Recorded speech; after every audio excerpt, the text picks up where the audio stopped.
All right, let's get out to Bruce Curlock. Bruce, the big news: Amari Cooper is a Buffalo Bill. How fired up are we? Well, I mean, can he play defense? I like weapons, Bruce. I like weapons, and it was a good win last night for our Buffalo Bills. So, was a good win. They'll be better for sure. A little worried about the defense. About our other team, the team that's not doing so well, did not have a good weekend, the Edmonton Oilers. We'll talk about the lines. We'll pick your brain on that in a bit. But I guess let's just start by looking back at the 9 periods we've watched so far. What is most concerning to you about this start? Or are you sitting there saying, I have no concerns? I mean, well, you're 0-3, and 2 of those games are against teams that are not considered playoff teams on the second of back-to-back. So if you don't have concerns, you're a little crazy, I think. My concerns are pretty moderate, though. You're looking at a D core that's 33% new, basically. You're looking at a forward group that's got, a whole bunch of different parts in it. I don't see a lot of talk about the fact Victor Arvidsson's coming off basically an entire missed year of hockey. We can say a lot about them being veterans and they should be able to sort that out on game 1. I didn't really care for their training camp. It looked like they were pretty casual in terms of, forming chemistry amongst, pairs of forwards in particular, trying to get a look at a whole bunch of different players, but it is what it is. I just think it's just a little bit of time that's needed more than anything. I don't have huge amounts of concern at this juncture anyways. Are you concerned about... I kind of rolled my eyes when people were like, the Oilers are the oldest team in the league, because it's like we talked about, dumb. As soon as it's filled for Derek Ryan, they rocket down that list. But is there concern about them being able to play with speed with Holloway and McLeod and Fogle no longer in this lineup?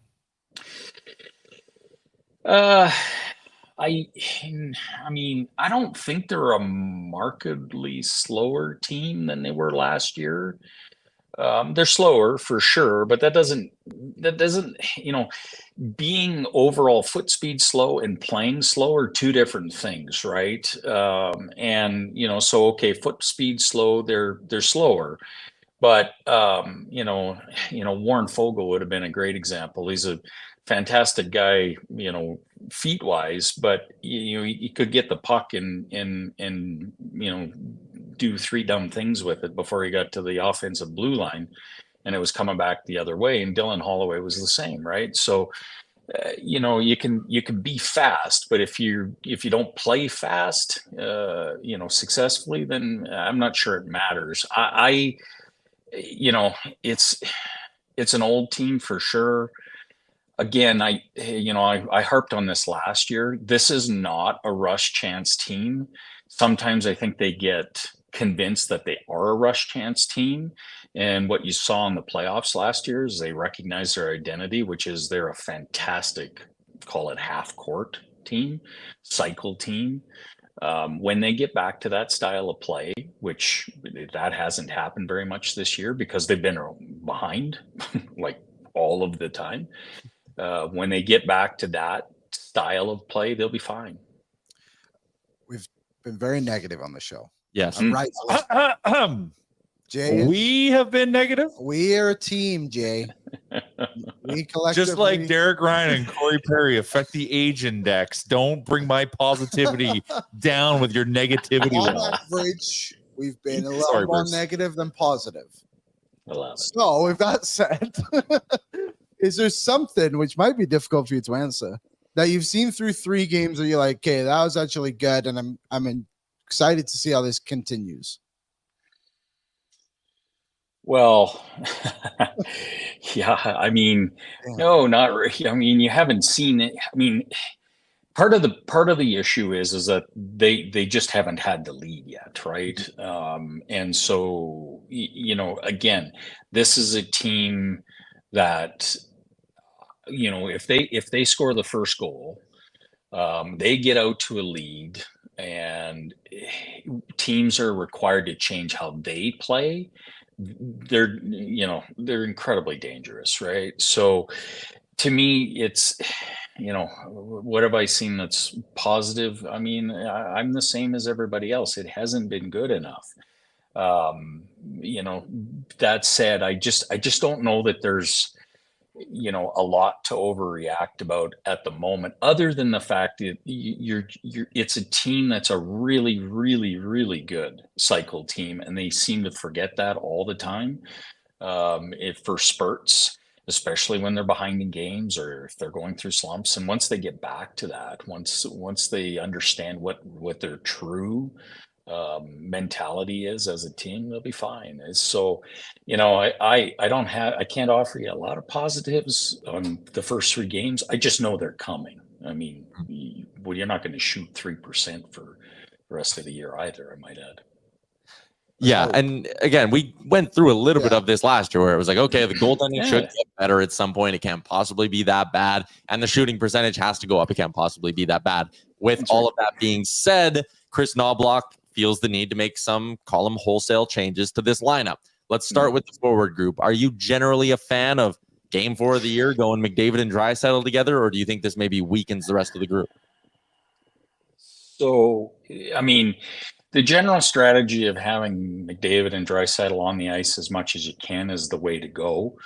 This obviously doesn't accomplish that, and I think you guys talked about that well prior to me coming on.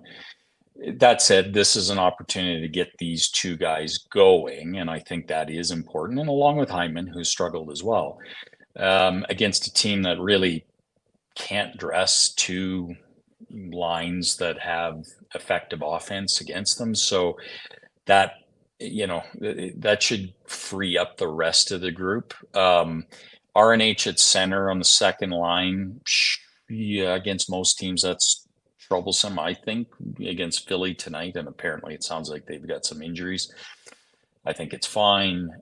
Again, he's, you bookend him with Podkolzin, who's very good on the wall, strong defensively. Arvidsson's the same. Are they going to score a lot? We'll see, but I generally think they'll push it the right way. I heard you guys talk about Skinner moving him down and whether that was a good thing or a bad thing. I think it's a good thing. Like if you asked me, before this season, what concern I would have had was this super enthusiasm for this Henrique Brown Janmark line, which I didn't understand, because even in the playoffs, that line wasn't good. They got lucky, and most of what they did was on the penalty kill. Henrique is being asked this year, in my opinion, to play a role he has not played in his NHL career. He has played with skilled players, and sometimes in the soft minute parade, sometimes not, but with skilled players and being asked to score goals. Or generate goals, and putting Skinner with him, I kind of like. I still think Skinner ends up on the first line. That's the natural fit for him.